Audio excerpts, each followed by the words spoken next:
Most API tests check one thing. Did it come back 200?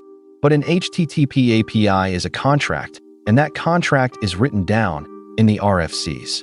The right status code for each outcome. Errors in a standard, machine-readable shape. Caching and concurrency negotiated with ETags. If your service honors those, any client in the world can talk to it correctly. So let's test the contract itself, the codes, the problem details, and the conditional requests, and then snapshot the whole payload so it can never drift unnoticed.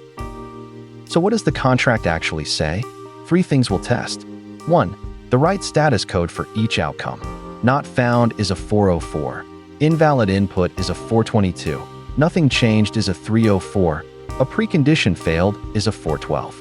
Each one tells the client something specific. 2.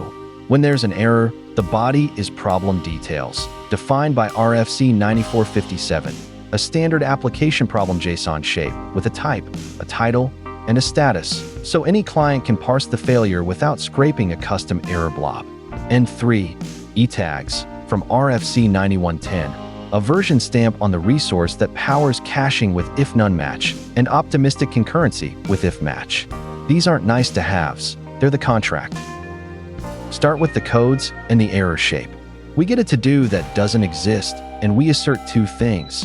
The status is a 404, and the body deserializes into problem details with a status of 404 inside it.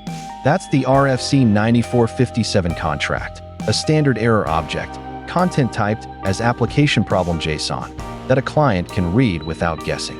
And notice the distinction Trellis draws at the bottom. Posting an empty title isn't a 400 bad request.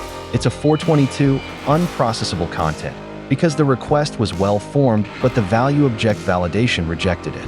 Right code, right body, every time. Now ETags, and they do double duty. Every GET stamps the resource with an ETag, a version fingerprint, and a last modified time. First job, caching. The client sends that ETag back as if none match, and if nothing's changed, the server answers 304, not modified, with no body. Use your cache copy. Bandwidth saved, and we assert that exact code. Second job, concurrency. The client says if match this version, or if unmodified since this time. If the resource moved on, the server refuses the write with a 412, precondition failed.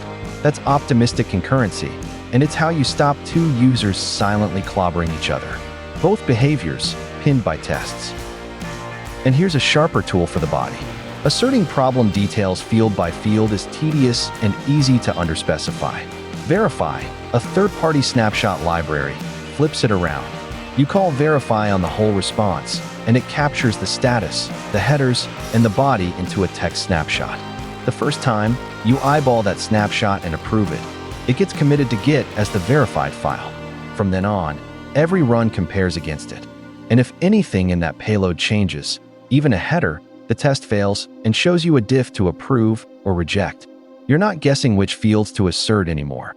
The entire contract is the assertion. Volatile bits like timestamps get scrubbed automatically, so it stays stable.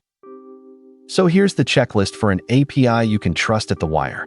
Assert the exact status code for every outcome. It's part of your public contract, not a detail. Assert that errors come back as problem details, the one shape every client already knows how to read. Cover the ETag flows on both sides, 304 for caching, 412 for concurrency, so your service plays correctly with proxies, browsers, and careful clients. And snapshot the payloads, so the day someone tweaks the response shape, a test lights up and asks them to approve it. Do that, and your HTTP contract stops being implied and starts being enforced. That's testing HTTP by the RFCs. The right status code for every outcome. Errors as standard problem details.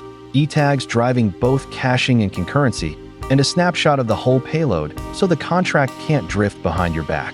These tests are what make your service safe for clients you'll never meet.